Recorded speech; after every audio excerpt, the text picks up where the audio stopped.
जब हम dank ma'am culture के जेनेसिस को अंडरस्टैंड करने की कोशिश करते हैं, डैंक वर्ड कूल वर्ड का रिप्लेसमेंट है, बट एक आयरॉनिकल सेंस में। अब तुम पूछोगे आयरॉनिकल क्यों? बिकॉज ये जो मेम्स हैं वो पुरानी फेमस एंड फनी मीडिया के शिटलोड को ओवर यूज करके बनाए गए हैं, जिसमें आयरनी की काफ़ी सारी लेयर्स होती थी जो अपने मीनिंग को कंप्लीटली लूज कर जाती थी जब दूसरे मीडिया उसे मॉफ कर देते थे। मेरे अकॉर्डिंग जिन जोक्स पे आज के टाइम पे हम हंसते हैं वो शिप्स ऑफ थीसियस की तरह है, और यही पूरे डैंक मेम कल्चर का पॉइंट है। लुक, जब हम डैंक मेम कल्चर की बात करते हैं तो हमें डैंक मेम की कैरेक्टरिस्टिक्स को भी समझने की जरूरत है। ये जो दोनों पिक्चर्स है ना, काइंड ऑफ मिंडेन है, बट जो आयरनी इनमें शोकेस की गई है उसकी वजह से इन्हें डैंक मेम का स्टेटस मिला हुआ है। एंड पास में नोटेबली काफी यूट्यूब रिएक्शन चैनल्स ने डैंक मेम पे रिएक्ट करना स्टार्ट कर दिया था। फिर यूट्यूब चैनल के फैंस अपने फेवरेट यूट्यूब कंटेंट क्रिएटर पे मेम बनाने लग गए थे। आफ्टर दैट जैक फिल्म्स ने एक कल्चर स्टार्ट किया था जहां पे उसके वन ऑफ द व्यूअर्स से वो कंटेंट मिल करने लग गया था, एंड उस सीरीज का उसने नाम दिया था YIAY, yesterday I asked you. Then अपने व्यूअर्स के थ्रू कंटेंट मिल करने का ये जो कॉन्सेप्ट था काफी सक्सेसफुल हुआ। उसको देख के दूसरे यूट्यूबर्स ने भी वही ट्रेंड स्टार्ट कर दिया, लाइक प्यूडीपाई जिसने अपना लेवाई 2017 में स्टार्ट किया था, जिसमें उसके फैन बेस ने bro/9os के नाम से सबरेडिट स्टार्ट किया था, जिसमें उसके फैंस उसके कंटेंट से रिलेटेड मेम्स बनाते रहते थे। उसमें जो भी सबमिशंस आते थे वो wholesome, creative and genuinely funny थे, बट उसमें से काफी मेम्स एजी भी थे। अब लेस मॉडरेशन की वजह से काफी मेम्स बिजार और एजी इन नेचर थे, और इन सभी चीजों की वजह से एक new AG and self aware internet culture start हुआ था। उस टाइम कुछ न्यू यूट्यूब कंटेंट क्रिएटर्स भी थे लाइक ग्रैंडी एंड डोलन डार्क, जो सेम ऐसे मेम क्रिएट कर रहे थे, एंड उन्हें फेमस यूट्यूबर्स के बीच में इस कल्चर की वजह से प्रोमिनेंस भी मिला था। फिर मैं एज लॉर्ड फेवरेट्स को कैसे भूल सकता हूँ, लाइक फिल्दी फ्रैंक एंड आईडब्स, जो bizarre AG and overly ironic content create कर रहे थे, वो भी यूट्यूब पे। नाउ एजवेव एंड सबरेडिट्स पे एम्बॉडीमेंट से इंटरनेट पे दो फैक्शंस क्रिएट हो गए, डैंक वर्सेस नॉर्मी। नॉर्मी वो थे जिन्हें जोक्स के अंदर की बात समझ नहीं आती थी, या समझ आती भी थी तो वो उसे अपोज करते थे बिकॉज वो ऑफेंसिव एंड पॉलिटिकली इनकरेक्ट होते थे, इसलिए। On the other hand YouTubers को जो कंटेंट मिल रहा था उससे वो खुश थे, बिकॉज उन्हें अपने स्पेस में एजी होने से कोई प्रॉब्लम नहीं थी, और उन्होंने ही इस फैक्शन की आइडिया को परपिचुएट किया था, और चॉइस को व्यूअर्स पे छोड़ दिया कि वो एजी साइड पे रहना चाहते हैं या नॉर्मी साइड पे रहना चाहते हैं। आफ्टर दैट हमने एंटी SJW कंटेंट की भी पॉपुलैरिटी देखी, जहाँ पे फेमिनिस्ट्स को उन मेम के फ्रेज पे मॉक किया जाता था, जैसे microaggressions, AIDS, Skrillex, feminazis, soy sucks etcetera.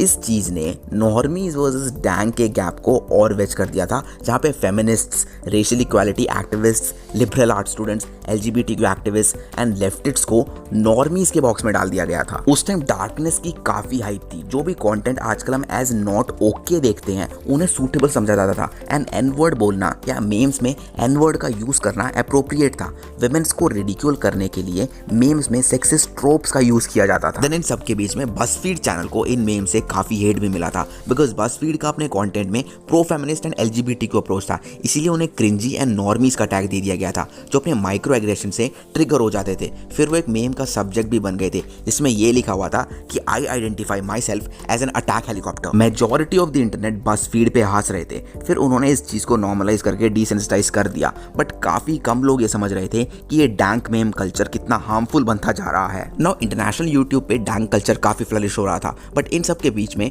India dank internet culture में कहाँ स्टैंड कर रहा था?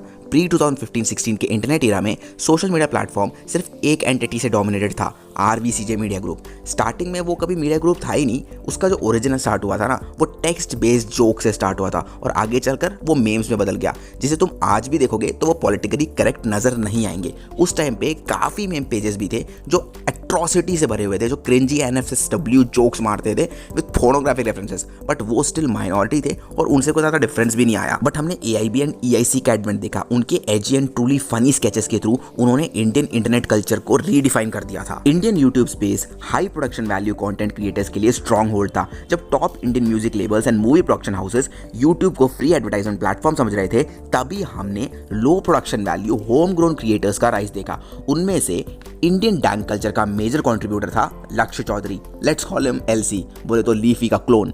उसके बाद उसके क्लोन्स एम्पलीफाई हो गए एंड इस डैंक कल्चर को इंडिया में परपिचुएट किया। जैसे ही इंडिया में internet as a medium of communication democratize हुआ, ज्यादा लोगों को मेम कल्चर के बारे में पता चला, एंड इंडियन मेम कल्चर का गोल्डन एरा था 2017। उस टाइम हमें कुछ रियल LOL खाउस मिले थे, एंड उनमें से कुछ नोटेबल पर्सनालिटीज थी डिंचैक पूजा, ओम प्रकाश मिश्रा, कमलेश और द नगर पालिका गाय। मेम पेजेस एंड यूट्यूबर्स ने उस टाइम काफी कैपिटलाइज किया एंड जो फर्स्ट 2 LOL काउज मैंने बताए वो लक्ष्य चौधरी ने इंट्रोड्यूस किए थे।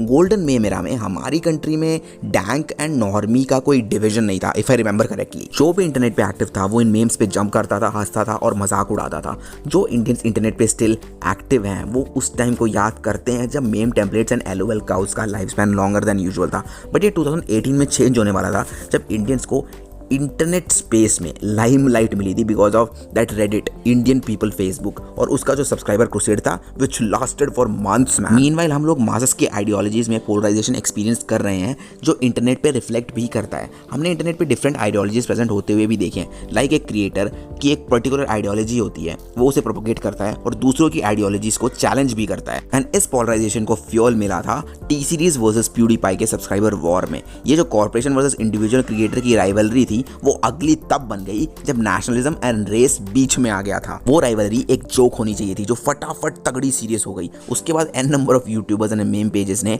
अपने ओपिनियंस को वॉइस देना स्टार्ट कर दिया और इसी तरह इंडिया में डैंक वर्सेस नॉर्मी के बीच में वेज क्रिएट हो गया। इंडिया का केस क्वाइट पेक्यूलियर है। जहां वेस्ट में डैंक होने का मतलब था माइनॉरिटीज एंड वुमेन्स के लिए एजी होना, इंडिया में डैंक पर्सन एजी होता था सो कॉल्ड नेशनलिस्ट और स्पेशली बूमर नेशनलिस्ट के लिए। मतलब बोले तो तब तक पंच मारते रहो जब तक पंचिंग की एक्शन एकदम से रिवर्स ना हो जाए। मतलब डैंक होने की कैरेक्टरिस्टिक्स इंडिया के राइट विंग मूवमेंट से जब तक ओवरलैप ना कर जाए तब तक पंच मारते रहो। और जैसे कि हम जानते हैं और उसके बारे में काफी कंप्लेन भी करते हैं कि India as a society repressive है, जिसकी वजह से चीजें परवर्स भी हो गई हैं। और बूमर्स जो हमेशा बोलते रहते हैं वो चीज क्वाइट क्लीशे है कि गुड और इविल सेम कॉइन के 2 साइड्स होते हैं। इंटरनेट इस चीज से कोई ज्यादा दूर नहीं है। Now currently Indian social media spaces में same dramatic dank culture start हो चुका है। Meme pages, Instagram, Facebook, Indian meme based subreddits misogynist, transphobic and casteist bullshit perpetuate करते रहते हैं। और इस बकवास कंटेंट के बारे में किसी से पूछा जाता है तो मेजॉरिटी ऑफ कम्युनिटी ये बोलती है अबे नॉर्मी है क्या। इंडियन यूट्यूबर्स की सेकंड जनरेशन उनके कंटेंट पे डिपेंड करती है। उनके बिना YouTubers can't do shit man, even though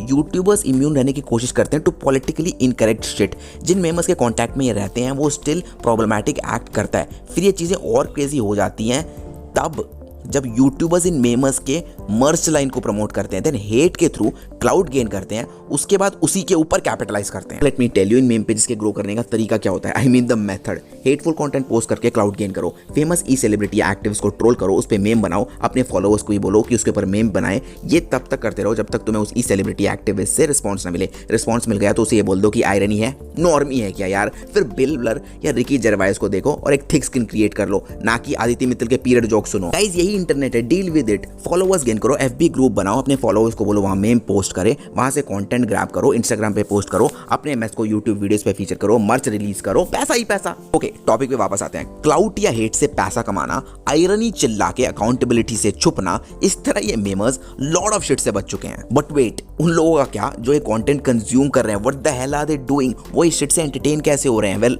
अगर तुम मुझसे पूछो तो ये ऐसा ही है कि तुम एक ग्रुप में रहो या फिर एक्सक्लूडेड फील करो। ये बोलना कि इंडिया के हिंदुत्ववादीज ने ऑल्ट राइट मूव्स को पुल ऑफ कर लिया, ये बोलना कुछ ज्यादा ही क्रेडिट देने वाली बात हो जाएगी for being too smart. But जो डैंक एंड नॉर्मी का डिवीजन था वो होना स्टार्ट हो गया था। ये सेल्फ डेप्रिशिएटिंग ह्यूमर के एक्सेप्टेंस से स्टार्ट हुआ था। फिर सेल्फ अवेयर ह्यूमर की डेफिनेशन को डार्क ह्यूमर से वाइडन कर दिया गया था। हम इंडियन कुलचे को patriarchy, casteism, colourism, honour shaming, queerphobia etcetera जैसे शिट लोड से इन्फेस्ट करके डैंक कल्चर से ओवरलैप कर देते हैं। देन हर डैंक पर्सन को ये बोला जाता है कि वो सेल्फ अवेयर रहे। बट इन डैंक मेमर्स ने क्या किया उसके बाद? अपने हार्मफुल बाइसेस को मेम्स के फॉर्म में प्रोजेक्ट करना स्टार्ट कर दिया।